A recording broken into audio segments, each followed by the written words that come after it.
Mr. Puckett here. What is up, English 10? I'm going to make this video again because I just recorded it with the wrong microphone selected, so it was completely silent. So let me try this again, and I'll try to be a little bit quicker about it and save your time. Act 3. We're going to talk about what happens in Act 3. Act 3 starts, Macbeth has been king for a little while now, and it actually starts with a soliloquy from Banquo. Remember we talked about Banquo is related to the current king of England, the guy who was king in 1604 when Shakespeare wrote it, King James. And because he was an ancestor of the kings and he wasn't real, remember, Macbeth, Shakespeare made him up to suck up to the king, his patron, so that he would like the play even more. Because he is an ancestor of the king, he has to be the smartest, best, most interesting man in the world. And therefore, he's the only one right now that suspects that Macbeth did something wrong to become king. He says, "I fear thou playedst most foully for it," talking to himself about Macbeth. So he knows, he has an idea, and Macbeth suspects that he also suspects that he did something wrong to become king. He knows.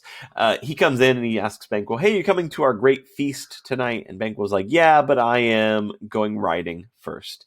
And Macbeth asks him kind of ominously, "Goes Fleance with you? Is your son Fleance going with you?" Now, we care, and Macbeth cares, about Fleance, because remember, the witches told Banquo that he would not be king, but his sons would be king.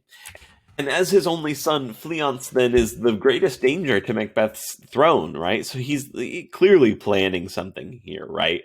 And Banquo's like, "Yeah, I'm taking Fleance with me." He's like, "Okay, cool, see ya.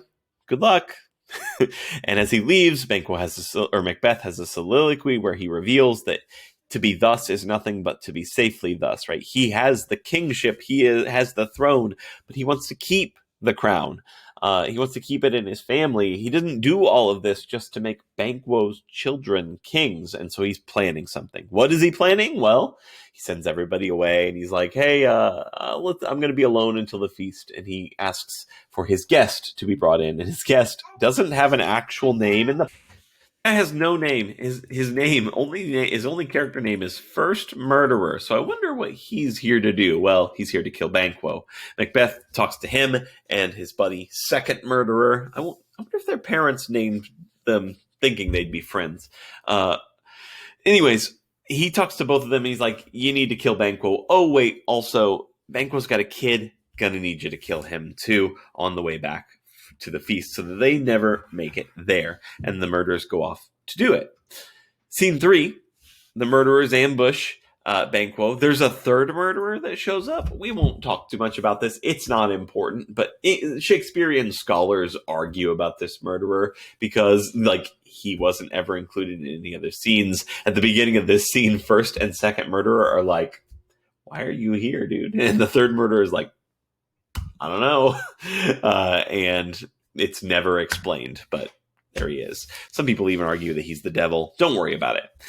The murderers come in, they kill Banquo, the lamp crashes down, and darkness comes in, and Fleance escapes, which is important because it goes on to found the family of King James. Anywho, we get to scene 4, probably one of the most important scenes in the entire play. Scene 4, is the feast that Macbeth was planning. And he's planning this feast to happen while his best friend, Banquo, is off being murdered by men he hired. That's cold. And notice, we'll point out, this is a good illustration of the changes that have taken place in Macbeth. He is a dynamic character. Remember at the beginning, his wife worried he was too nice to get all of this done. She had to tell him, "Look like the innocent flower, but be the serpent under it," right? "Look innocent, be deadly." Well, here he is doing it without her guidance. In fact, there's a scene we cut out where he says to her, "Be innocent of the knowledge of this." And we realize she wasn't part of the Banquo murder planning, right? This was all Macbeth. He's doing all the stuff that she was so good at. So he's at the feast, and First Murderer comes in. He secretly meets with them. He finds out Banquo is dead, but Fleance is alive, and Macbeth has to take a minute to calm himself. And meanwhile, while they're having this conversation, the ghost of Banquo walks in and sits down in Macbeth's chair. Now, this is like the dagger that appeared to Macbeth early on in the play. It's something that no one else can see, only he can see it. He cannot feel or touch it. And if you remember, I called attention to it and said, like, we don't know if this is actually a ghostly image or if this is just coming from Macbeth's guilty conscience. I personally like to believe it's from his guilty conscience. For example, the murdered body of the ghost of Banquo, we find out was stabbed 20 times in the head. The dead body. That's a pretty rough. That's overkill. If you, I mean, literally. But the ghost of Banquo comes in looking like it has been stabbed 20 times in the head. That's pretty intense and gross. Also, this is one of the goriest plays Shakespeare ever did, with lots of special effects and stuff on the stage. He sits down, and Macbeth goes to sit down, and he sees it, and he freaks out. And everybody else is like, what's happening here? Like, it's an empty chair because they don't see the ghost. Lady Macbeth tries to talk him down. She talks a little bit about manhood, again, one of the themes of the play. And Macbeth is like, it's all I can do to even look at that and not, like, absolutely lose it. And she's like, what are you talking about? You are losing it. She's trying to calm him down. The ghost walks off. Later it comes back and he freaks out again. Lady Macbeth is trying to calm everyone down.